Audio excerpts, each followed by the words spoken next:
एक तरफ से राजनीतिक दबाव यूएनओ का और दूसरी तरफ सेकेंड वर्ल्ड वॉर खत्म होने के बाद पूरे के पूरे यूरोप में भारी आर्थिक मंदी या भारी रिसेशन।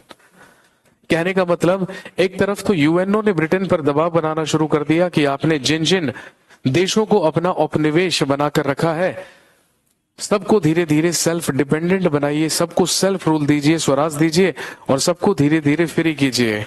और दूसरा, अब ब्रिटेन की मजबूरी हो चुकी थी क्योंकि ब्रिटेन के पास इतने फंड्स नहीं थे कि वो भारत में शासन कर सके, इसीलिए हमारी सारी की सारी मांगे मान ली गई।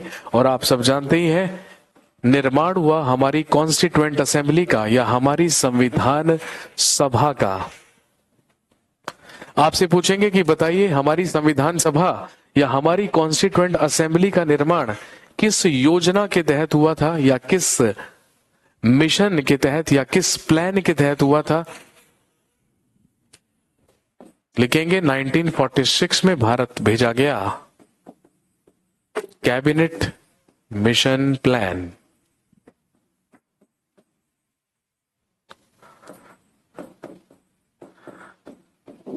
या कैबिनेट मिशन योजना,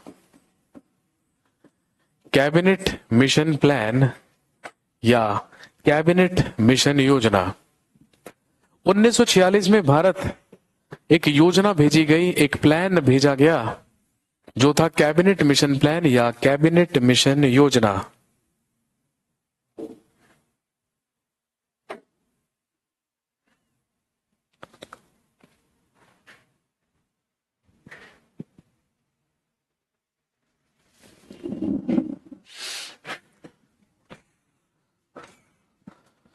और ध्यान रखेंगे जब 1946 में कैबिनेट मिशन प्लान भेजा गया था, that time the prime minister of Britain, उस समय ब्रिटेन का प्रधानमंत्री कौन बन चुका था? ध्यान रखेंगे क्लीमेंट एटली। उस समय ब्रिटेन का प्रधानमंत्री बन चुका था क्लीमेंट एटली। और कैबिनेट मिशन प्लान को 3 लोगों की सदस्यता में भेजा गया था। सबसे पहला स्टेफोर्ड क्रिप्स, दूसरा पैंथिक लॉरेंस जो कौन हुआ करता था? राज्य सचिव, सेक्रेटरी ऑफ स्टेट। और तीसरा सदस्य A.V. Alexander. Stafford Cripps, Pethick Lawrence और A.V. अलेक्जेंडर की ही सदस्यता में और प्रधानमंत्री क्लीमेंट एटली की ही सरकार में भारत भेजा गया कैबिनेट मिशन प्लान या कैबिनेट मिशन योजना।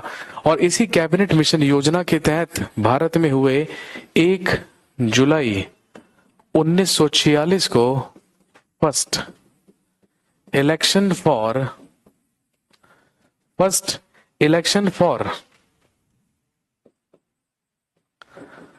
कॉन्स्टिट्यूएंट असेंबली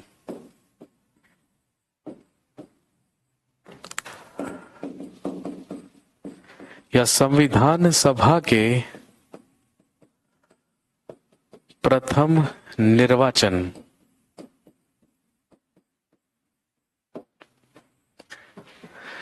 यदि आपसे केवल ये पूछा जाए कि भारत में सबसे पहले चुनाव इलेक्शंस कब हुए तो आप आंसर 1937 करेंगे, लेकिन यदि आपसे पूछा जाए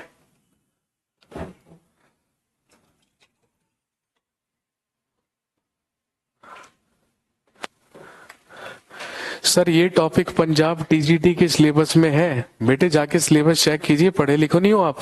ये बताइए, जब आप किसी एग्जाम की तैयारी करते हो तो सबसे पहले सिलेबस चेक करते हैं ना? डेफिनेटली होगा, जाकर चेक कीजिए।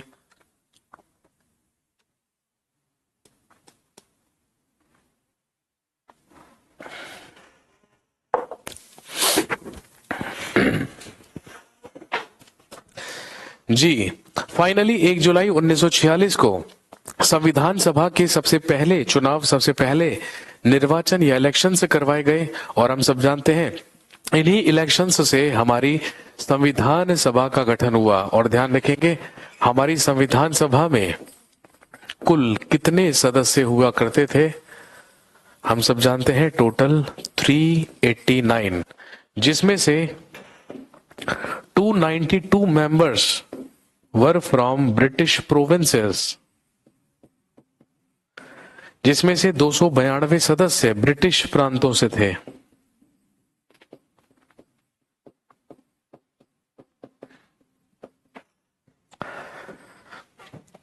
"93 members were from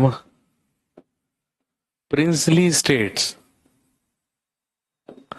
93 सदस्य देशी रियासतों से, एंड 4 members फ्रॉम ब्रिटिश कमिश्नरी, और 4 सदस्य ब्रिटिश कमिश्नरी से।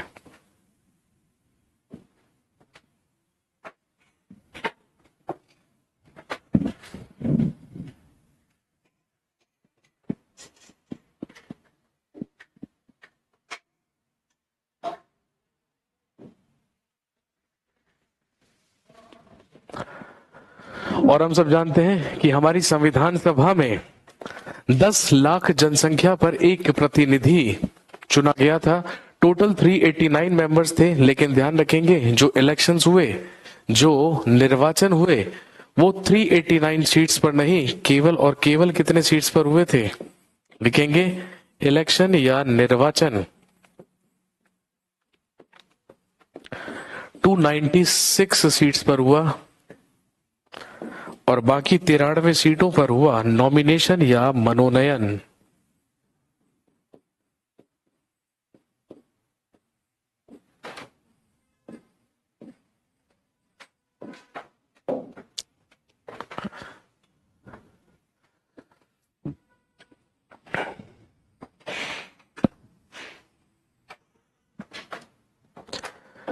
और जिन 296 सीटों पर हुआ इलेक्शन, तो ध्यान रखेंगे 208 सीटों के साथ पूर्ण बहुमत प्राप्त किया इंडियन नेशनल कांग्रेस ने।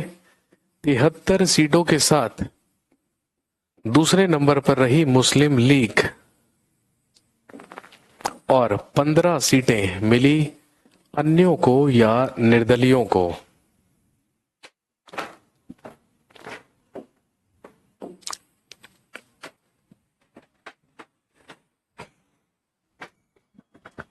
हम सब जानते हैं उस समय भारत का वायसरॉय, उस समय भारत का वायसराय हुआ करता था लॉर्ड वेवेल। और ध्यान रखेंगे लॉर्ड वेवेल की ही अध्यक्षता में भारत की सबसे पहली अंतरिम सरकार का गठन हुआ, और भारत का सबसे पहला जो अंतरिम सरकार का मंत्रिमंडल था, जो कैबिनेट था, वो तैयार हुआ। और आप अच्छी तरीके से जानते हैं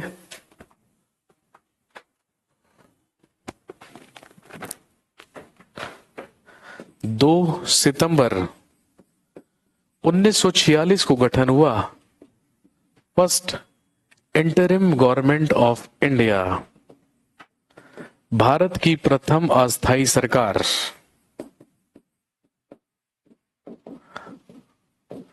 भारत की प्रथम अस्थायी या अंतरिम सरकार का।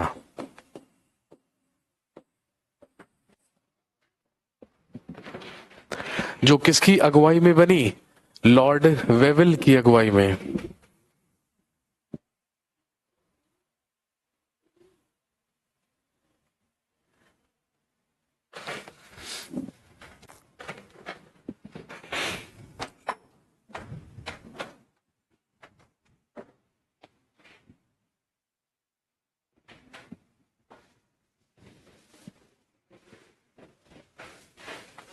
इसके बाद लिखिए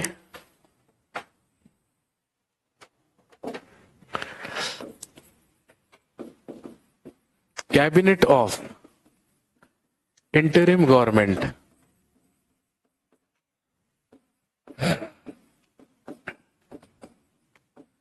अंतरिम सरकार का मंत्रिमंडल।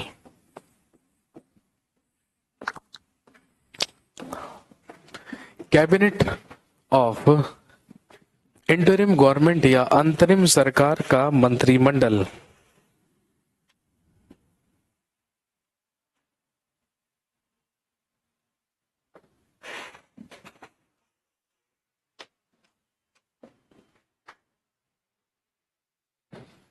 सबसे पहले लिखेंगे चेयरमैन या अध्यक्ष, जो कौन था, लॉर्ड वेवेल। सबसे पहले लिखेंगे चेयरमैन लॉर्ड वेवेल। उसके बाद लिखेंगे वाइस चेयरमैन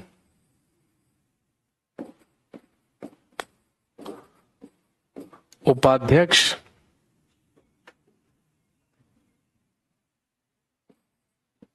एंड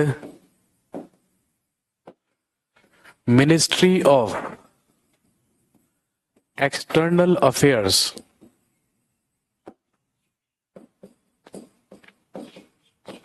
या विदेशी मामलों का मंत्रालय। ये कौन हुए, पंडित जवाहरलाल नेहरू। एग्जाम में कंफ्यूज करने के लिए आपसे क्या पूछेंगे, बताइए भारत के सबसे पहले विदेश मंत्री कौन थे, who was the first foreign minister of India. तो यदि विदेश मंत्री पूछे, ऑप्शन में पंडित जवाहरलाल नेहरू मिले, तो कंफ्यूज होने की जरूरत नहीं है। कभी आप सोचे कि ये तो प्रधानमंत्री थे, ये तो प्राइम मिनिस्टर थे, लेकिन ध्यान रखेंगे जो विदेशी और राष्ट्रमंडल मामले थे वो भी किसके पास थे, पंडित जवाहरलाल नेहरू के पास। नेक्स्ट,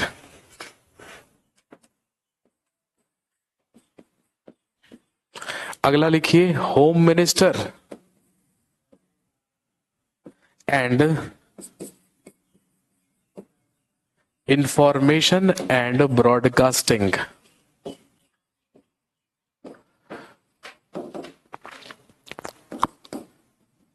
गृह मंत्री और सूचना एवं प्रसारण मंत्री। गृह मंत्री और सूचना एवं प्रसारण मंत्री हम सब जानते हैं सरदार वल्लभ भाई पटेल।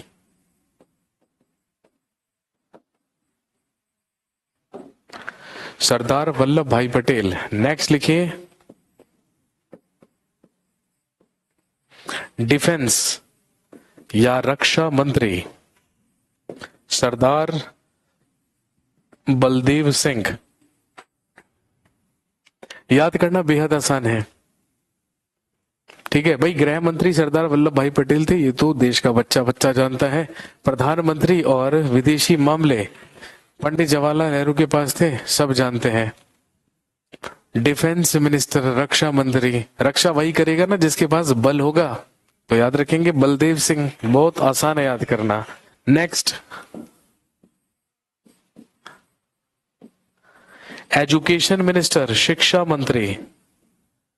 जल्दी से मुझे बताइए शिक्षा मंत्री कौन थे, सबसे पहले शिक्षा मंत्री कौन होंगे, फटाफट से आंसर करना जरा। देखिए भाई कौन कौन सही बताता है।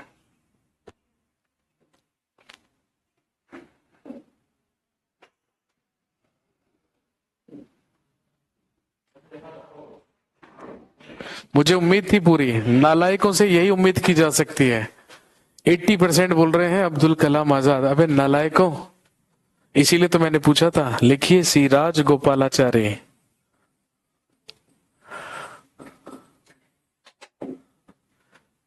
सिर्फ उन्हीं विद्वानों को पता होगा जिन्होंने मेरे से पॉलिटी भी पढ़ी होगी, वो सही आंसर करेंगे, बाकी सब गलत कर रहे हैं। और भाई साहब मनीष राय तो ज्ञानी जैल सिंह बता रहे हैं। अरे बेवकूफ आदमी, ज्ञानी जैल सिंह 1982 से 87 तक भारत के राष्ट्रपति थे। तो ज्ञानी जैल सिंह जी को कहां से ले आए बीच में। नेक्स्ट, अगला लिखिए फूड एंड एग्रीकल्चर मिनिस्टर, खाद्य एवं कृषि मंत्री डॉक्टर राजेंद्र प्रसाद। खाद्य एवं कृषि मंत्री डॉक्टर राजेंद्र प्रसाद। नोट कर लीजिए फटाफट से।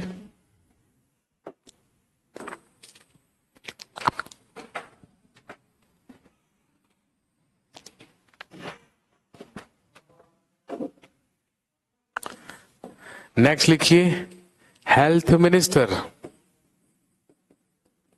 स्वास्थ्य मंत्री Ghazanfar Ali Khan. Ghazanfar Ali Khan. Next labour minister या श्रम मंत्री Babu Jagjivan Ram. Next law minister, विधि मंत्री या कानून मंत्री। बताना जरा जल्दी से कौन होंगे, जल्दी से आंसर कीजिए। Who was first law minister? सबसे पहले विधि मंत्री कानून मंत्री कौन थे?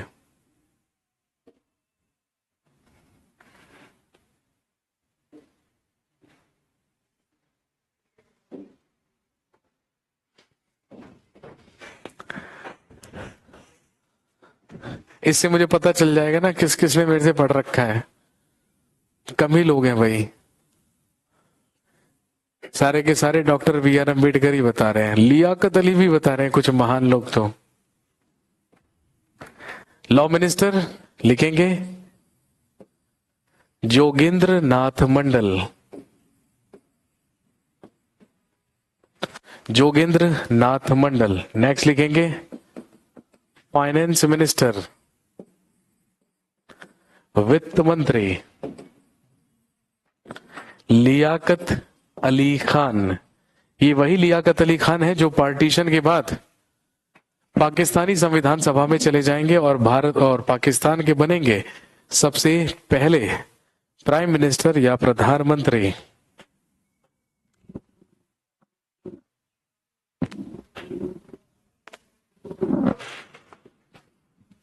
नेक्स्ट लिखेंगे कॉमर्स मिनिस्टर या वाणिज्य मंत्री आई चुंद्रीगर।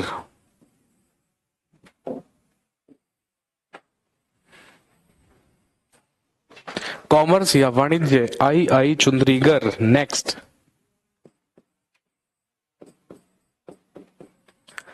माइंस एंड पोर्ट्स मिनिस्टर खान एवं बंदरगाह मंत्री H.C. Bhabha. Next industry minister या उद्योग मंत्री बनाए गए जॉन मथाई। जॉन मथाई।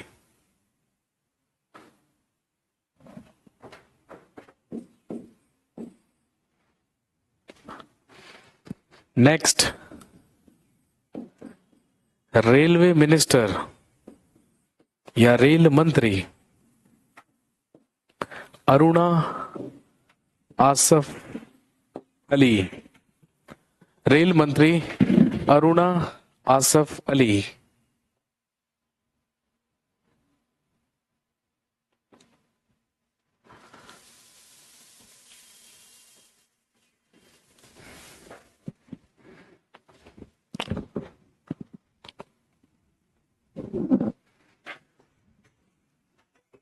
और एक लिखेंगे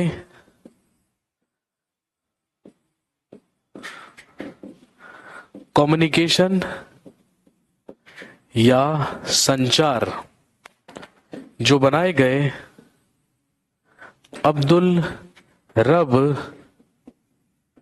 निश्तार। अब्दुल रब निश्तार। ये सारे के सारे वो महत्वपूर्ण मंत्री थे जो क्या कहलाते हैं, अंतरिम सरकार का मंत्रिमंडल या कैबिनेट ऑफ इंटरिम गवर्नमेंट।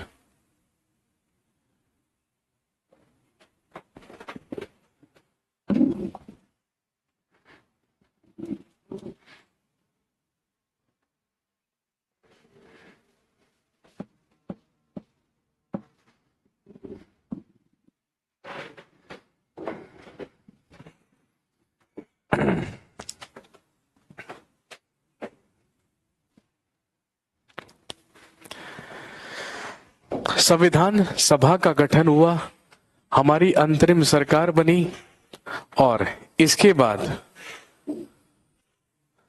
हम सब जानते हैं संविधान सभा की 3 बैठकें हुई।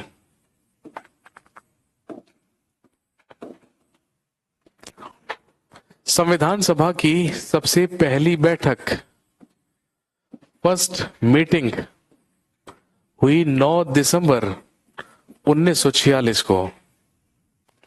संविधान सभा की सबसे पहली बैठक हुई 9 दिसंबर 1946 को, जिसमें हम सब जानते हैं हमारी संविधान सभा के सबसे पहले अस्थायी अध्यक्ष या टेम्परेरी चेयरमैन कौन बनाए गए? डॉक्टर सच्चिदानंद सिन्हा।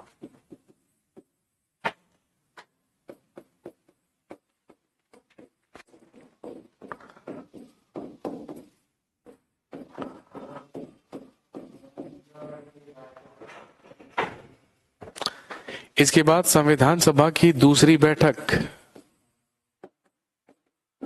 हुई 11 दिसंबर 1946 को, जिसमें हमारी संविधान सभा के पहले स्थायी अध्यक्ष बने डॉक्टर राजेंद्र प्रसाद। उपाध्यक्ष बनाए गए डॉक्टर H.C. मुखर्जी और हमारी संविधान सभा के लीगल एडवाइजर या वैधानिक सलाहकार बनाए गए B.N. Rao.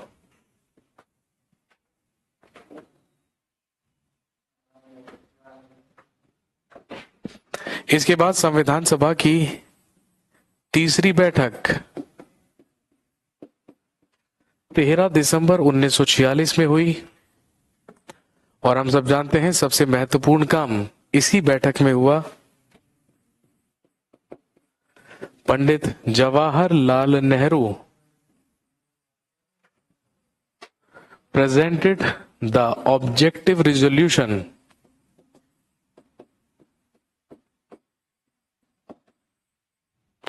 Pandit Jawaharlal Nehru presented the objective resolution of Indian constitution. इसी बैठक में पंडित जवाहरलाल नेहरू के द्वारा संविधान की उद्देशिका पेश की गई।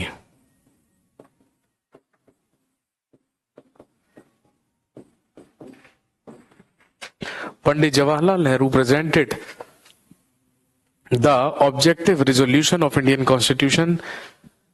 पंडित जवाहरलाल नेहरू के द्वारा संविधान का उद्देश्य प्रस्ताव या उद्देशिका पेश की गई और हम सब जानते हैं आगे चलकर यही ऑब्जेक्टिव रिजोल्यूशन या यही उद्देशिका क्या कहलाई? प्रीएम्बल ऑफ इंडियन कॉन्स्टिट्यूशन, भारतीय संविधान की प्रस्तावना।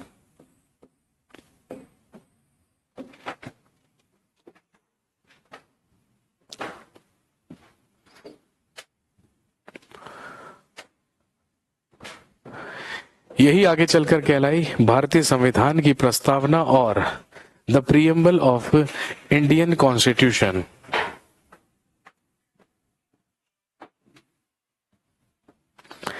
इसके बाद क्या हुआ?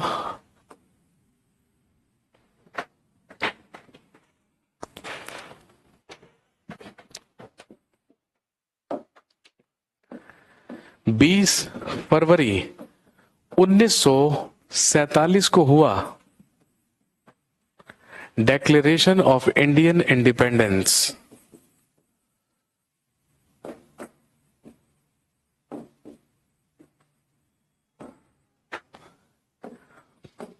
या भारतीय स्वतंत्रता की घोषणा?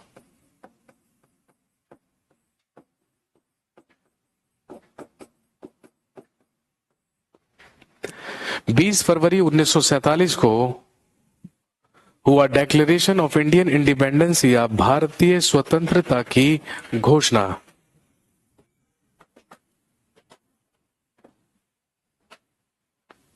और ध्यान रखेंगे, आपसे पूछेंगे भारतीय स्वतंत्रता की घोषणा किसके द्वारा की गई थी?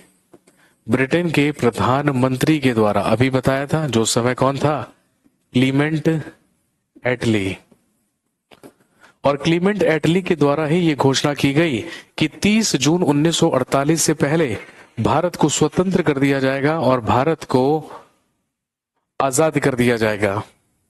और इसी के बाद हम सब जानते हैं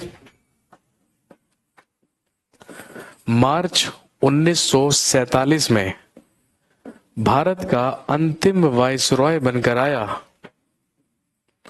लॉर्ड माउंटबेटन।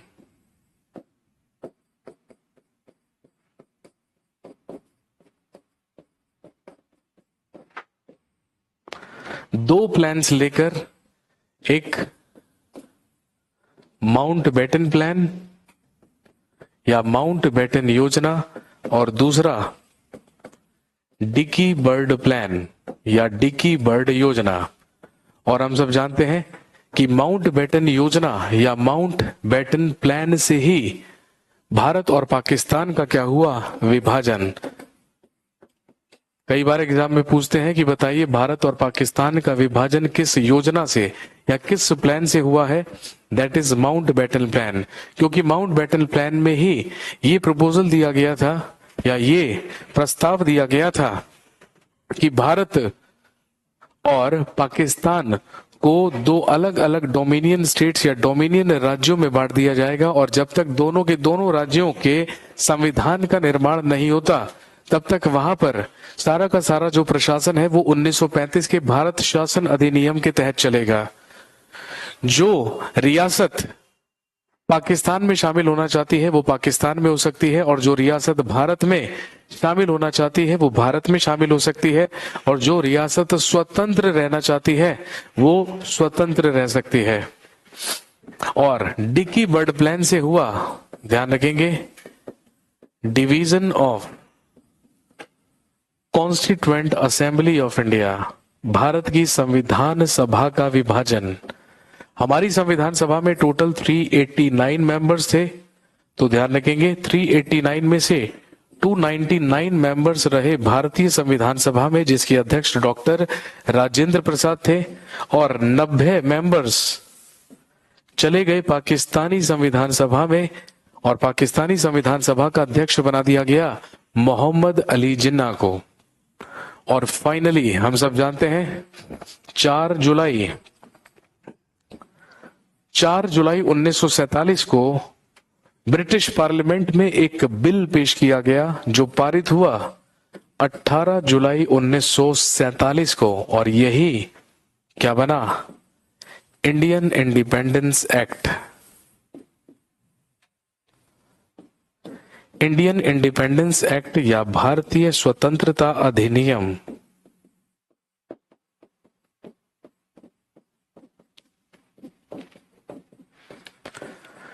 और हम सब जानते हैं कि इंडियन इंडिपेंडेंस एक्ट के ही तहत 14 अगस्त 1947 को पाकिस्तान को भारत से अलग करके एक नया राष्ट्र बना दिया गया, एक नया डोमिनियन स्टेट बना दिया गया। और 15 अगस्त 1947 की रात को 12 बजे घोषणा की गई भारत की आजादी की। और आप सब जानते हैं संविधान सभा में Pandit Jawaharlal Nehru gave a very very famous speech, और फाइनली 15 अगस्त 1947 को भारत आजाद हुआ। लेकिन भारत के आजाद होते ही फिर आप सब जानते हैं, पॉलिटी में पढ़ चुके हैं, पढ़ रहे होंगे या पढ़ेंगे कि इसके बाद आजादी के तुरंत बाद ही संविधान सभा की बैठक हुई, हमारे संविधान की ड्राफ्टिंग कमेटी तैयार हुई जिसके अध्यक्ष डॉक्टर बी.आर. अम्बेडकर बनाए गए, और फिर शुरू हुआ संविधान के निर्माण का काम। 26 नवंबर 1949 को संविधान बनकर तैयार हुआ, उसे अंगीकृत कर लिया गया, उसे एक्सेप्ट कर लिया गया और लागू कर दिया गया 26 जनवरी 1950 से। ये था कॉन्स्टिट्यूशनल हिस्ट्री ऑफ इंडिया या भारत का संवैधानिक इतिहास। चलिए जी, क्वेश्चन यहीं पर। सर क्वेश्चन था कि इंडिपेंडेंस डे पे रात 12 बजे पंडित जवाहरलाल नेहरू के बाद किसने स्पीच दी थी? कहाँ पे क्वेश्चन था? फटाफट से स्क्रीनशॉट लेकर मुझे व्हाट्सएप नहीं, मेरे फेसबुक पेज पर मैसेज कीजिए। ठीक है, ये जो क्वेश्चन था ना, ये आपसे आपके गांव में किसी ने पूछ लिया होगा, सुबह भैंस का दूध निकालते निकालते उसके दिमाग में आ गया होगा तो उसने पूछ लिया होगा। फटाफट से मुझे स्क्रीनशॉट भेजिए, ये क्वेश्चन किस एग्जाम में पूछा गया था और कब पूछा गया था, उसका स्क्रीनशॉट चाहिए मुझे। ठीक है, चलिए जी, थैंक यू वेरी मच, शुक्रिया, धन्यवाद। और आज की क्लास को समाप्त करते हैं। अब आपसे मुलाकात होगी अगले week. Thank you very much, have a nice weekend.